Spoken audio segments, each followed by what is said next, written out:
Hola, en el video anterior repasamos los conceptos básicos de teoría de mecánica cuántica y los experimentos que permitieron demostrar la dualidad onda-partícula. En este video nos concentraremos en la ecuación de Schrödinger, que tiene un rol similar a las ecuaciones de Newton en mecánica clásica. Habíamos mencionado anteriormente que las partículas macroscópicas tienen una longitud de onda muy corta y no es posible visualizar sus propiedades de onda. Esto ocurre porque para poder ver los efectos de interferencia que estudiamos en el video anterior, la onda debe interactuar con un objeto cuya longitud de onda tenga una longitud similar.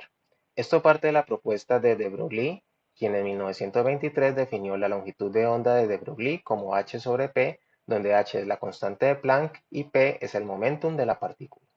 Consideremos una bola de boliche de 3 kilogramos que se mueve a una velocidad de 10 metros por segundo y utilizando la ecuación de de Broglie encontramos que la longitud de onda es aproximadamente 2 por 10 a la menos 35 metros. Por lo tanto, la bola tendría que interactuar con algún objeto cuyo tamaño esté en el orden de los 10 a la menos 35 metros, que es mucho más pequeño que cualquier objeto conocido. Sin embargo, las partículas microscópicas, como los electrones, tienen unas longitudes de onda que están en el mismo orden de magnitud que su ambiente. Por lo tanto, su dinámica debe ser descrita según su naturaleza de onda. Y por ello, en 1927, Erwin Schrödinger escribió la ecuación de movimiento de partículas, como los electrones, para poder describir sus propiedades de onda. Esto es una ecuación propia donde tenemos que el operador h, que representa la energía y corresponde al hamiltoniano que mencionamos unos videos atrás, actúa sobre la función de onda psi y genera la misma función multiplicada por una constante e, que corresponde a los valores propios de energía del sistema. Veamos en detalle el hamiltoniano, que consiste en la energía total del sistema, que es descrito a su vez como la suma de la energía potencial y la energía cinética, y cuando esta energía total es descrita en función de la posición y el momentum, es lo que llamaremos un hamiltoniano clásico. Así, para una partícula de masa m en un potencial conservativo v, tenemos que el hamiltoniano es igual a momentum al cuadrado sobre 2 veces la masa más el potencial v. Y si utilizamos la función de onda independiente del tiempo, como la ecuación de Helmholtz que utiliza el operador de Laplace, encontramos la ecuación de Schrödinger independiente del tiempo para una partícula de masa m. Aquí nos encontramos con el término h barra, que es la constante de Planck reducida y es igual a h sobre 2pi.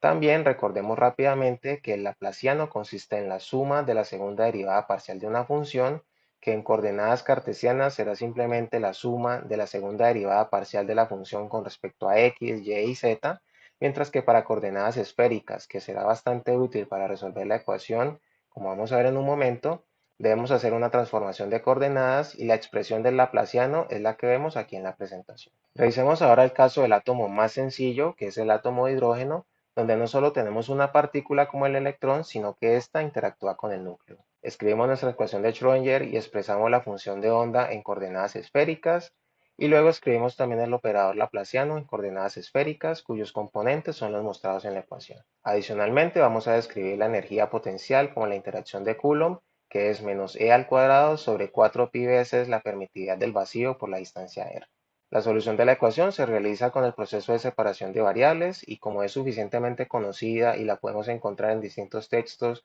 y páginas web académicas, vamos a concentrarnos en el resultado. Y encontramos los niveles de energía del electrón E sub n, que dependen de un número entero n y que definiremos como número cuántico principal, del cual hablaremos en más detalle en los próximos videos. Estos niveles E sub n nos muestran la energía de unión del electrón en un orbital específico n al núcleo, razón por la cual tienen un signo negativo.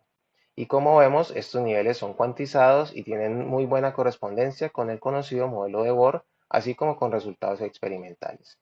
Y juntando todas las constantes de la solución, definimos la constante de Rydberg R sub h, que sería aproximadamente igual a menos 13.6 electronvoltios. Y de esta forma tenemos que para el átomo de hidrógeno, los niveles de energía del electrón son equivalentes a menos la constante de Rydberg sobre n al cuadrado, que vamos a graficar en un momento. Tenemos ahora nuestros niveles de energía, recordando que la constante de Rydberg es aproximadamente igual a menos 13.6 electronvoltios. El primer nivel está entonces en menos 13.6 electronvoltios, que es el más negativo y se conoce como el estado base, que es a su vez el más estable.